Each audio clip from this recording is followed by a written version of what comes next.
Thank you, Laura and Samuel, for being here today. Really excited to kind of hear the inception story of Maya Capital and how you guys came about to finding this thesis. If you guys want to give a little background and context on the firm, why you launched it, Laura, and then kind of some personal experiences that shaped the mission of Maya Capital today.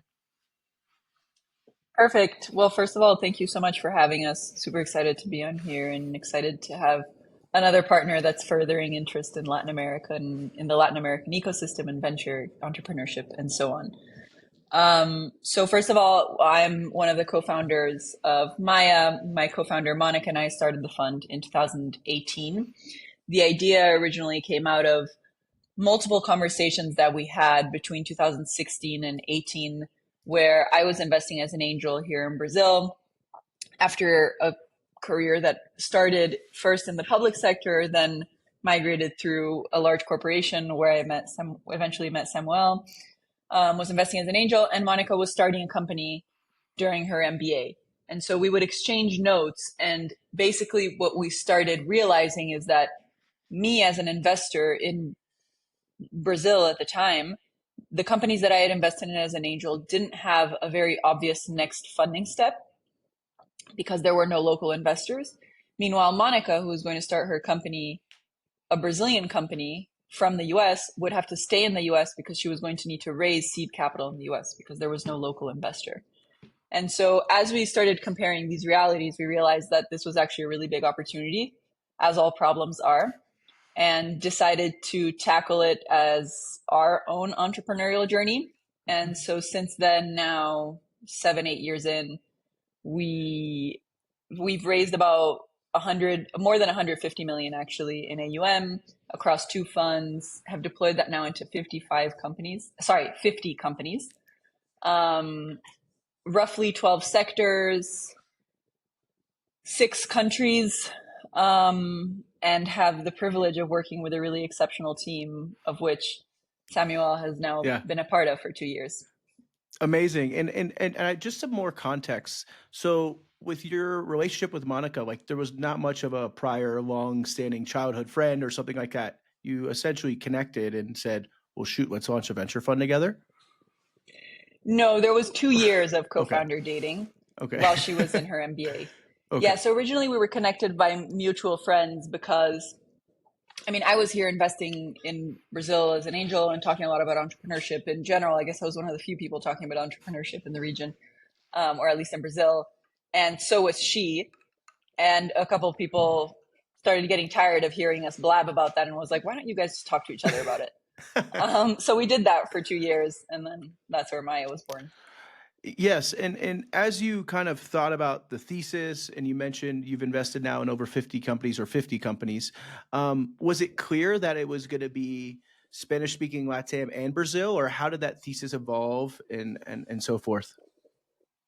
Yeah, that's always been our thesis. And the realization we had early on was that this gap that we had noticed in Brazil, it was a regional gap. And not only that, but if we were to consider the winners of the region, they would be pan-regional. So if you take the winners thus far, Nubank is the Nubank of Mexico. Rappi of Colombia is the Rappi in Brazil. And so most of these winners, by the time that they become these massive companies, they naturally expand across the region.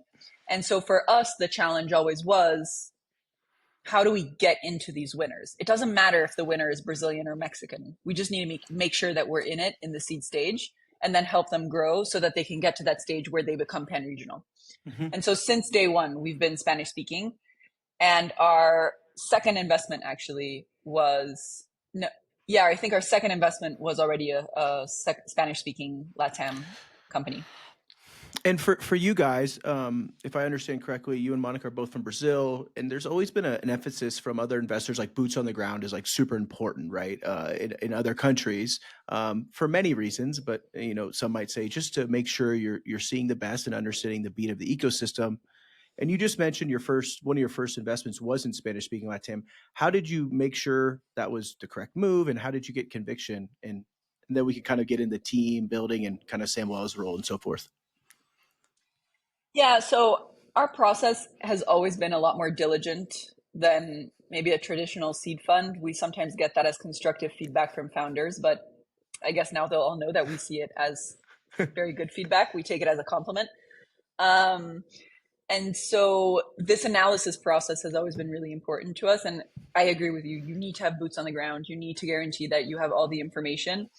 Luckily, since the beginning, we constructed an LP base, a network that eventually became our LP base that was also pan-regional. So we have family offices from Colombia, Argentina, Venezuela, Mexico, for sure. All of those in our as our investors. And so initially we would leverage them to help us get introduction to experts or, market leaders that could give us a little bit more context on the market.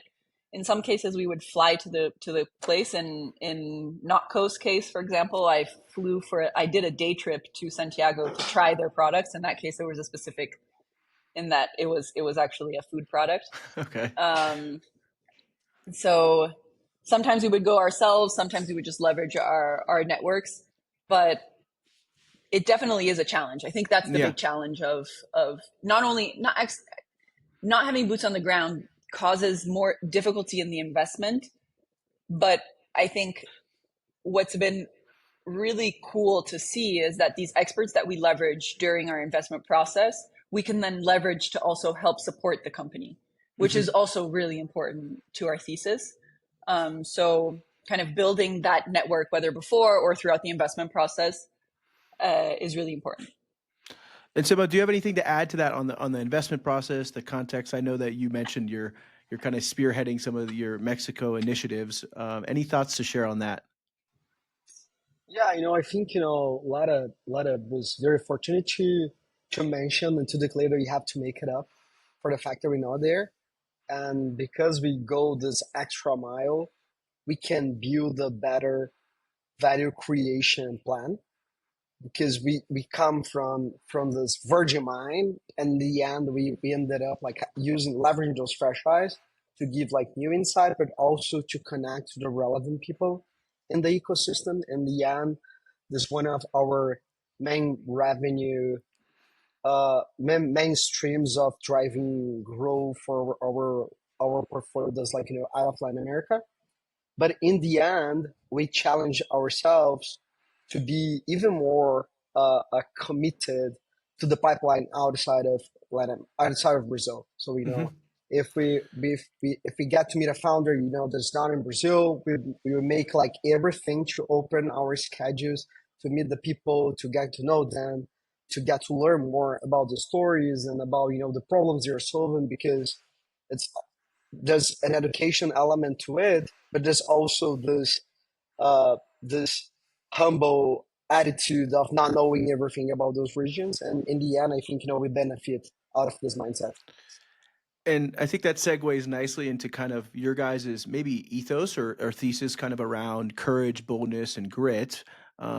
I really do resonate with a lot of those words and that slogan. How did you guys land on this, Lara and Monica? How did you guys come up with this with you and Monica? I think it was a natural consequence of kind of the market that we were facing when we were starting Maya in 2018. We weren't only kind of trying to create a market in terms of creating one of the first few. You guys are freezing. Can you hear me? Yeah, I can hear you. Okay. We weren't only trying to create this industry of early stage venture, create this ecosystem, create this community, but we were also, like two girls doing it. Yeah. And so and I know you want to talk about that a little bit later, but that never actually crossed our mind. Yeah. We just like saw this opportunity and wanted to go after it. And we realized that what we were doing needed to be bold and it needed to be gritty, and we needed to be gritty. And as we started on this journey of our own entrepreneurial journey of building Maya, we realized that is like the key thread that connects all entrepreneurs across the region. You're not going to be a founder, period, if you're not courageous. You're not going to be a founder in Latin America if you're not bold and you don't have grit. So that was kind of the type of person we wanted to attract to our network and to our ecosystem. And I'm proud to say that I think it's still the common thread, not only among our portfolio founders, but everyone that has passed through Maya or connects with Maya in some way or another. Yeah, and you mentioned, and I would say like now maybe two prominent female investors. Maybe back then you didn't think of that. Was the first kind of like fundraising for you guys back in 2018? Was it a very challenging experience? I mean, you ended up fundraising quite a bit of money for a fund one. What was the experience like, and how were maybe LPs receptive of your guys' thesis and your profiles? Yeah, fundraising has actually always been something that we like because it's like an opportunity to be on the other side of the table, to be learning a lot also from our investors, from the questions that they're asking us that make us come home and rethink, like our models, our theses, and our approach, and all these kinds of things. So it really opens our mind, and it's a fun moment. Also, just usually Monica and I are traveling together and just kind of running around the world, and in that first fundraise. So first, what I said is, maybe we were, I don't think this is bold or courageous. Maybe we were just so crazy and so excited about the opportunity, as I guess most entrepreneurs are, that we were blind. Like we never thought about being the first female-led VC in Latin America. We were just like, let's build the best VC in the region. And then I remember the first PR came out and it was like, first female VC in the region, which it's actually not. There, we have a couple friends that are, false news. But Monica and I were like, that's true. And I think the fundraising ended up being successful. My theory is just that it was, macro-wise, it was a really great moment to be raising a VC fund because it was historically the lowest interest rates in the region. A lot of people were starting to talk about technology. Venture was definitely a thing in the US, and something that Brazilians love to emulate is the US and Americans.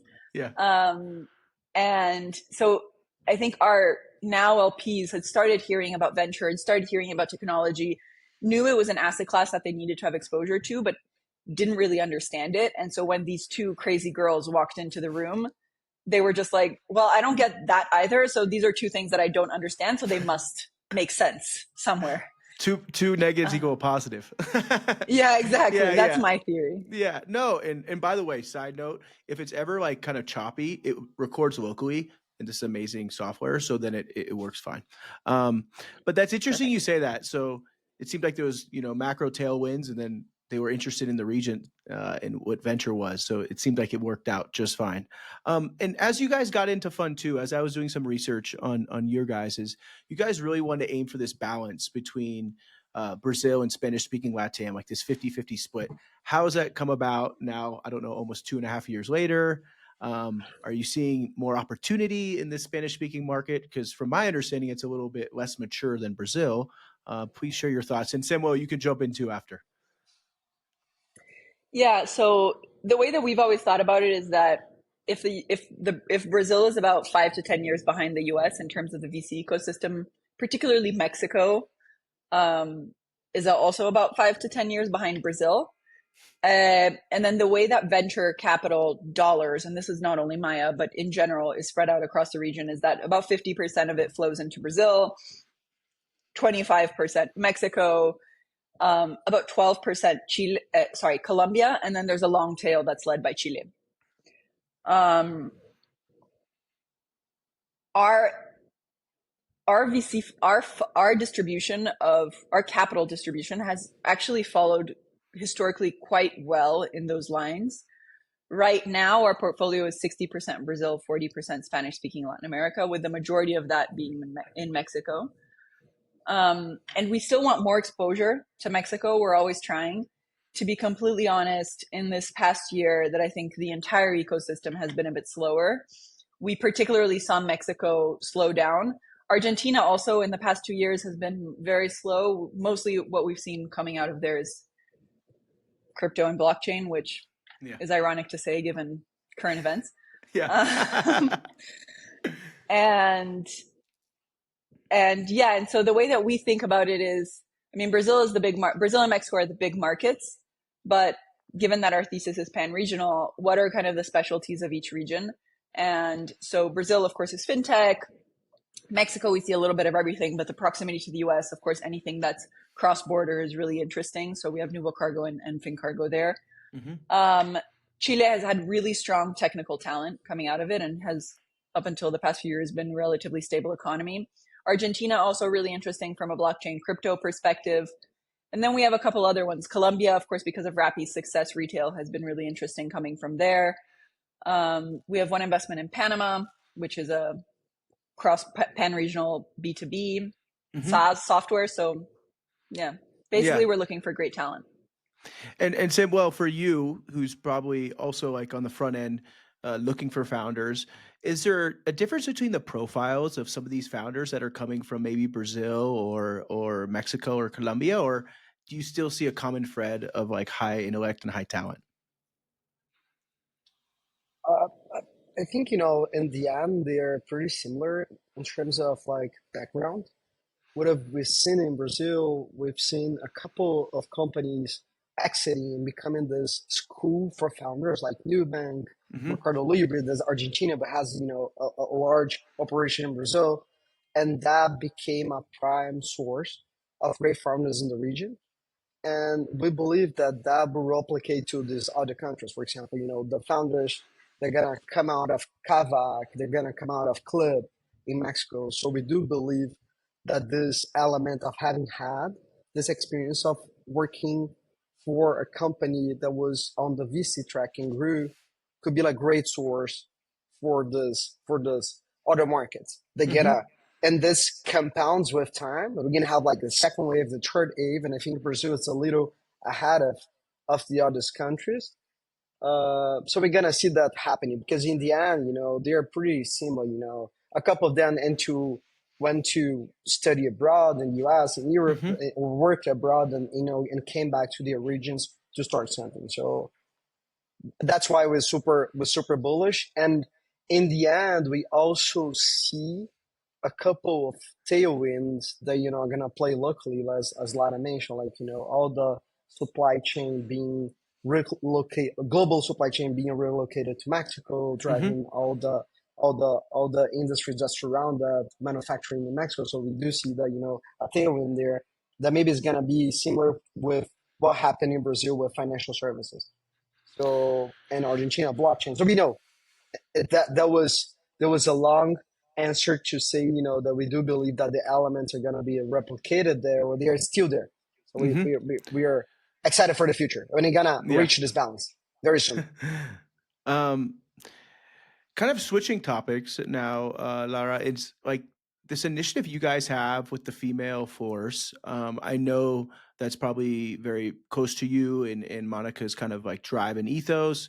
What's the mission behind this, and kind of how does this become an addition or a benefit to the fund, but also how do you make sure that's not just like a distraction as well?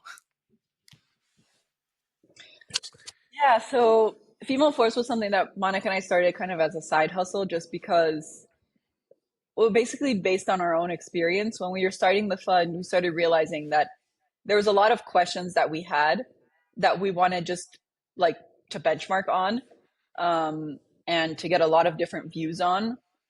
And every time we reached out to someone and we spoke to a mentor or anything, it was always a man. And that's fine because their experiences are incredible and everything. But we started realizing that maybe there were some very specific things to being a woman. And then like going back to the fundraising aspect, like silly, but what do I wear to a fundraising meeting? Do I wear like a masculine outfit because that'll make me seem serious? Or do I wear something as plain as possible? And it's just something that's like nuanced, but we know that it has an impact, having had experience. But we didn't have anyone to ask because there were no female GPs that we could easily access. And we thought that probably this is really similar experience for entrepreneurs. So why don't we create a network of women where basically we can reach out to each other and we can ask for help, and we can mentor each other. And so that's how the idea was born. We did it kind of very artisanally at the beginning. It eventually started becoming a thing. Yeah. And we realized that we would need to dedicate more time. But as you can imagine, as good entrepreneurs, we have negative time to Oh, spend on anything that's not for our sure. baby, that's not Maya. So what we ended up doing is we put together a group of really, really great volunteers that started out with the other women on Maya's team, Hmm. but has now grown, and it's now honestly an independent thing of its own. Monica and I have the privilege to participate sometimes. We're mentors on the platform, and we of course we help them more strategically, but it's taken on a life of its own. Nice. And has there been any like full stories or like full circle, like anybody end up being a portfolio company, or are we still waiting for the first? No, we're still waiting for that. Um, but we did get a few of the teams from the last cohort to get like angel investments, Oh, or one of them even got invested nice. by a corporate. So yeah, there's some cool stories that are starting to come out of there. Nice. No, it's always interesting because like you start something and then you don't know like what does it become, and then you realize like, oh my God, I created this monster. I don't have time for it. But it means like it's working and there's some receptive to it. So kind of Yeah. going back to the thesis and for you guys, just switching to the distinct ecosystems, right? Like I've always been told there's like this distinct difference between Brazil, Spanish speaking Latam, and I don't think there's probably many better people to speak to than you guys on this. How do you guys see the startup culture differences, market opportunities? I know you mentioned already 5 to 10 years behind in Mexico and so forth, but how does that play a role in your guys' thesis? Yeah, I can start some compliment, please. Um,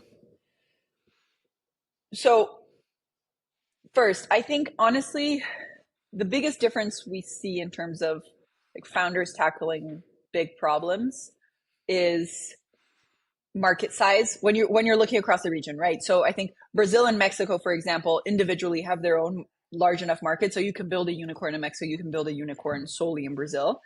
All of the entrepreneurs that are building in the other regions, they are from day one thinking about how they're either going to go into Mexico or how they're going to get into Brazil, because that's how they target those larger markets. So that's kind of from the business aspect, the biggest difference, I think. Otherwise, I mean, we're talking about different countries, right? So these, all of them have different cultures. Um, but at the end of the day, I think there's two main things that connect all companies in Latin America. The first is that the problems end up being relatively similar. And when we're investing, we're looking mostly at we look for founders that are obsessed with problems and not necessarily solutions. And so whether the solution maybe needs to be tweaked a little bit if you're solving a problem in Sao Paulo or if you're solving a problem in Mexico City, that's fine. But the underlying problem will probably be similar in that it's like their whole region is lacking in infrastructure, it's lacking in financial systems, it's lacking in logistical systems. Um, and so the underlying problem we think is similar when you're solving whether you're solving a problem, you know, in Santiago or in Bogota or in Sao Paulo or in Buenos Aires. And the second thing is the founders that we saw that you it's like a great question that you made for you asked Samuel. Um, honestly, we've spent a lot of time speaking to a lot of founders from around the entire world, and we via our LP base have heard this as well, and via our peers in the US, Latin founders are by far the hardest working. And in many cases, it's just because we don't have alternatives. You know, like in Brazil, for example, you can't be a founder whose company went under and then you use that as like a badge of success as you go raise your next round, because you will never be allowed to open another company in the country. Yeah. Um, and so there's just so many more barriers to being an entrepreneur, to starting a company, that everyone who actually decides to go down that path takes it extremely seriously and kind of knows all the risks that are associated. So they're going to work 10 times as hard, because they need to work 10 times as hard Yeah. to get half as far as maybe a founder in the US. Mm-hmm. Yeah, and I was going to add, there's a quote that I've never forgot from one of the GPs here, Bridge Latam. He says, "Being a founder here is like playing on legendary mode, Mac, in a video game from day one." And I was like, "That's a great." Simo, do you have anything to add to that, or we could kind of go on to some portfolio support? But if you have something to add, please share. I have very little to add, but I think, I think There's one thing that because we are, we have invested in over 6 countries now, we do help the founders to understand, this, the opportunity is there, but you gotta be very thoughtful on how to expand internationally, even though like the problems they're similar, there are nuances, they are important, and we do help them a lot, with local expertise, like connected to the thing that we discussed before. Hmm. No, and I think for you guys, everybody always focuses on, getting in early winners and so forth, but then there's like this whole port of like portfolio support, and I always don't think it's covered enough, especially from some of my research here. What do you guys do, and how do you guys view portfolio support when it comes to the interactions or potential pilot opportunities with larger corporations? When it comes to regulatory challenges, language barriers, cultural barriers, as you mentioned. Any thoughts on that? Yeah, so similar to the fact that we were looking across the region from day one, the fact that we were hands-on with our portfolio, or that we wanted to be hands-on with our portfolio, has since the beginning been this intrinsic part of our thesis. Basically, the idea was that, like, if you want to start a company in Latin America, the gap that Monica and I noticed in 2016 through 18, it wasn't only capital, it was actually support for entrepreneurs. So, like, something interesting is that we were the first ones to write content in Portuguese on how to structure a cap table. Wow. How to structure a term sheet, just because that didn't exist. So I think initially there was a lot of this work of like ecosystem creation. We also had a little bit more time because we had less portfolio companies that were less demanding. Yeah. Now, of course, with much more portfolio companies, we've had to structure our approach so that it doesn't become futile or superficial, basically. Yeah. And so what we've committed to helping founders with, is that we are going to be extremely present and extremely proactive in the pre-Series A, because we think that as pre-seed and seed investors, that's our job, to successfully get them to Series A. What does a founder need to do to successfully raise a Series A? The founding team needs to hire a strong executive team. They need to successfully execute a go-to-market, and then they need to fundraise. So these are the 3 fronts that we really focus on supporting them. And the go-to-market is exactly where we think that we can be specialists in. Hiring is much more just like hearing who they need and kind of leveraging our network to connect them with people. Fundraising, same. We're constantly talking to our peers, co-investing with them, so we know who's interested in what. But in go-to-market, it's very much helping them structure the go-to-market strategy. So, like how much in ARR do they need to reach before they raise a Series A? Break that down into how many clients do they need, what types of clients, and then actually proactively go after these clients and make these introductions to them.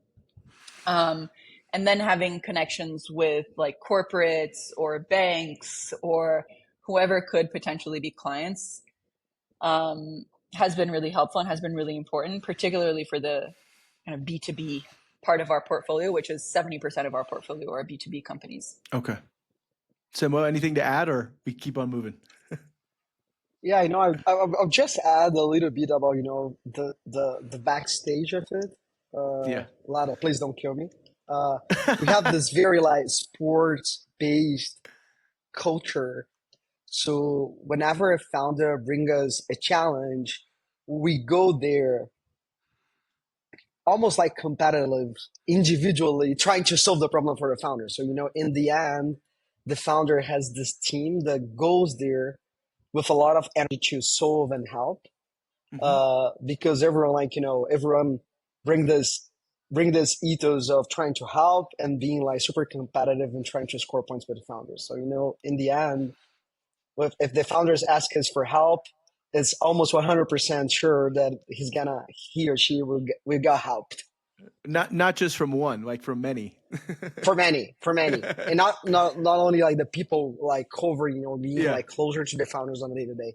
Yeah, great. Yeah, what I said was the theoretical. What Samuka put very well is the practical. Like basically, at the end of the day, we want to be partners with the founders. I've helped a founder get a social security number in Brazil, find an apartment in Brazil, Yeah. Find a therapist. That's always really important. Yeah, no, and it's like important too, like these soft landing.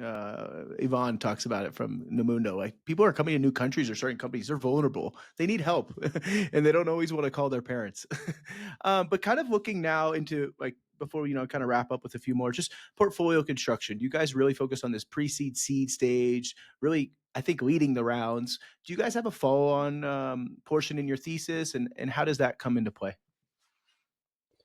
Yeah, so we reserve 50% of our portfolio of our committed capital to follow-ons.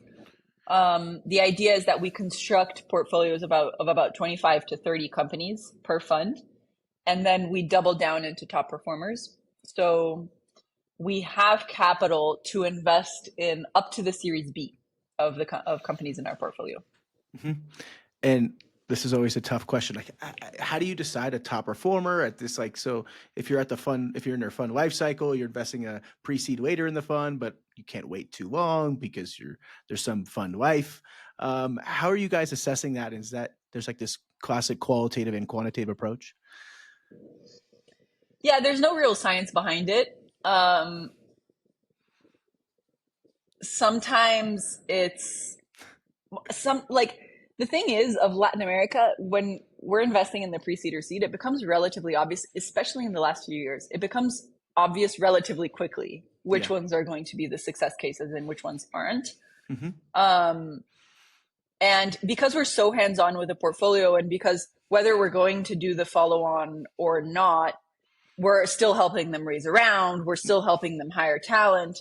The follow-on capital, it's usually more just kind of a bonus. Mm-hmm. And we also don't lead subsequent rounds. So for us, it always depends first on, in addition to, the performance of the founder, the performance of the company, it depends also on who's going to lead the follow-on round, who are going to be, what does the syndicate look like? Is there space for us? That's always an issue also. Yeah. And, kind of going into now, you guys have raised fund 1, you're in fund 2. Kind of as you guys look forward to potentially fund 3, what's the strategy? Obviously, is there anything that potentially you're looking to do differently and so forth? Yeah, so usually when as we get ready to raise another fund, what we have traditionally done is we basically map out the ecosystem, map out what we believe is going to happen in the next 3 to 5 years, which is when we'll be deploying that fund. And then model the fund based on how much capital do we need to execute our thesis of leading the first round of 25 to 30 companies. As you can imagine, the ecosystem, or as you know, the ecosystem has changed a lot since 2021 when we last did this. Yeah. So we've been rethinking a lot of things. And I think also not only the ecosystem has changed, but also Maya has changed. I mean, when we raised our first fund, founders were betting on us as much as we were betting on them. Right. So we often couldn't get as much ownership as we do now. So Today. We've more than doubled our average ownership stakes from fund 1 to fund 2. And now as we start thinking about fund 3, we of course also have a much stronger brand in the ecosystem. We have a much stronger base of portfolio founders that can vouch for us. So things like ownership, things like reserves are all kind of coming into conversation as we start thinking about fund 3. And the team's grown substantially as well, right? Like a stronger team. So fund 1, 2, like what's the team growth look like? I'm sure at the beginning it was like you, Monica, and like maybe a couple people. No, for the first year it was Monica and I. Oh, only. Wow. And we would joke that we did everything from deploying millions of dollars to washing the cups in our office, which was not an office, it was a room. And yeah, we really had the privilege to work with some really exceptional people. Now the team is 7 people. We're actually looking to grow it this year slightly. But basically the way that we set up the team is we have one person that leads operations, which is a really beautiful way to say everything else. Everything. Figure it out. Yeah. And then we have the investment team. And the investment team, we organize ourselves into squads. So every time a deal comes into the pipeline, we'll allocate 2 to 3 people from the investment team to that deal. If that deal progresses and eventually becomes a portfolio company, that little squad then also becomes the team that will support that portfolio company. So every founder will, or every member of the team is usually responsible for anywhere between 15 to 25 companies. Got it. And for you guys, as you've scaled from fund one to two, what has been some of the biggest learnings that you've had? I'm sure there's many, but like for you personally, and it could be from the investment side, but more maybe just building a team and like hiring the right people. I think I'm starting to realize like working with people, like you have to really like them and it's important, and they also have to be really smart. What are some things that you've come to realize? Yeah, I think that it's easy to say that like culture matters. That's cliche at this point, but I think it's way harder to implement. And in VC, the most difficult thing is that it's like a really long cycle. It's a really long feedback loop. And really, somebody's only going to see returns if they're there for 10 years. So Monica and I have slowly started to realize that, realized that relatively quickly, that everyone we brought on needed to be on partner track, because it didn't make sense to train someone who would then 2 years later decide that they wanted to start a company or, preferred corporate or whatever. Because for us, it would literally just have been like a waste of training, of time and capital. So over time, we've just started hiring people that we not only want to work with now, but we think could eventually be our partners in the fund, and have trained them very much in that line. And what that means is that almost everyone at Maya participates in almost everything.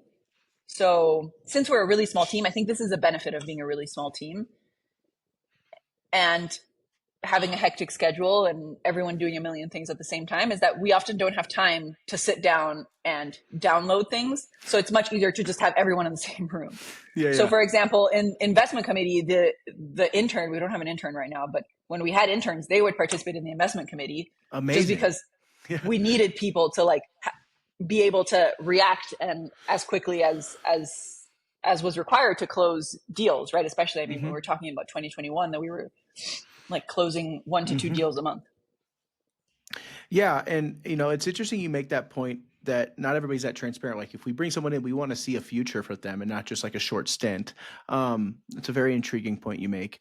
Kind of last two things. And Simo, if you want to start with it, like what is something that you're most interested in, like untapped, and I think that could be cliche, like I say that, but something that's like maybe a flying under the radar that's in your eyes, like a super interesting vertical to look at within Latam or Brazil or a specific country. Oh, I put you on the spot. But yeah, you're ready. It's okay. It's okay. I'm so glad Samuel's getting the hard questions. Yeah, of course. I'm ready. Like, I'm not a, the first disclaimer is I'm not a crypto head. This is for sure. But, I think now we have landed some use cases that are real for blockchain, and we are seeing them like taking off. I think the most logical ones are, the first thing that you think is about, financial services. So we do see like a couple of opportunities emerging, like, being international payment rails, being the way that how financial markets are gonna operate. Like, buying a stock is gonna become buying a token. So having those use cases is something that we are really excited about, and starting to think of how we can position ourselves. A couple of them, they're already there by the corner, but there are a couple of them, they're more futuristic. But we do see like the real use case and the real value prop for it. This is the first one. And the second one is like we're just in the beginning of the financial revolution here in Brazil. So the way how Pix is gonna evolve with compounds and being an accelerator for a couple of new products really gets us like pumped up to look for more solutions in the market. So we do believe in just in the beginning of it. So those are the two things that that come to my mind. Lara, anything? When we're talking about Brazil, fintech is always interesting, particularly from the infrastructure perspective, which is what Samuel was saying. We're super interested right now. We have a couple great cases in our portfolio of vertical SaaS, embedded fintech, basically softwares that become fintechs that become softwares. We love those models. That's, you're targeting first of all, really hard to execute, but if you can execute it well, it's like a fintech sized TAM with software like margins. Yeah. So really a great case to be investing in. But I mean, yeah, I'm just excited to be investing in Latin America right now. I think that honestly, there hasn't ever been a better time to be investing here. Mm-hmm. A million problems to solve, great talent coming to the region. Yeah. A capital cycle that's complete from the early stage to the growth. Exits is kind of still the question mark that we have. Yeah. But to me, it's somewhat of a no-brainer, like you take 600 million people, majoritarily, like massively connected, the most connected in the world, majoritarily banked now. Mm-hmm. Big companies will naturally come out of there. Yeah, and it's like one of those things too, where it's like it only takes one, and then it becomes obvious. But then sometimes once it's obvious, you've already missed the boat. So you have to kind of be in like right before the inflection point. So I think you guys are right in line with that. Last question. I'm always very cautious of your guys' time. And this is sometimes difficult, and it's really for you, Lara. Is what's been the biggest regret you've had since launching Maya?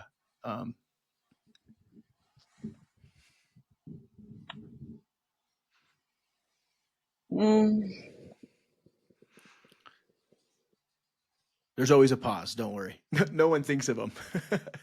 Not selling at the peak. Okay. No, but is that allowed? Can I say that's that? allowed. Yeah, it's totally allowed. Whatever you want. Is there anything like from the internal operation side or scaling a team or thesis wise? I think this question is hard because you can always frame a regret as a learning. Learning. That's why I don't ask learning. Yeah. And the way that we see it, I mean, like not selling at the peak, we should have sold a lot of stakes in 2021. Yeah. But of course, hindsight is 2020. Of course. We probably could have, like raised more efficiently if we had known more about fundraising before we went out to fundraise. We could have scaled our team in a way that would have been much less painful for them in particular if we knew a little bit more about scaling teams in like VC VC ecosystems. I think because we were just like creating or co-creating with our peers this ecosystem, there were definitely a lot of things that could have been faster. Yeah. But I don't see any of them as regrets. No. Except for the selling one. I would have liked to I think there's many people that would say the same, but you don't know what you don't know at the time. What are you most excited for the next 2 years with Maya? I mean, I kind of said it. I think this is the best time to be investing in Latin America. And I think everything in venture is driven by the power law, including like VCs and how they're established. And I think that at Maya, we have everything in the palm of our hand to position Maya as one of the top tier leading early stage firms in Latin America. If we just keep working as hard as we do, keep building the team like we do, keep supporting our founders like we do. I'm making it sound a lot simpler than it actually is. But sometimes it's true. Simplicity works. Yeah. Simplicity, blood, sweat, and tears. No, that's it. If you guys could wait like 2 minutes for the recording, but I'll stop it. But 44 minutes, 5 seconds. I'm always super cautious of your guys' time. Let me make sure I stop it.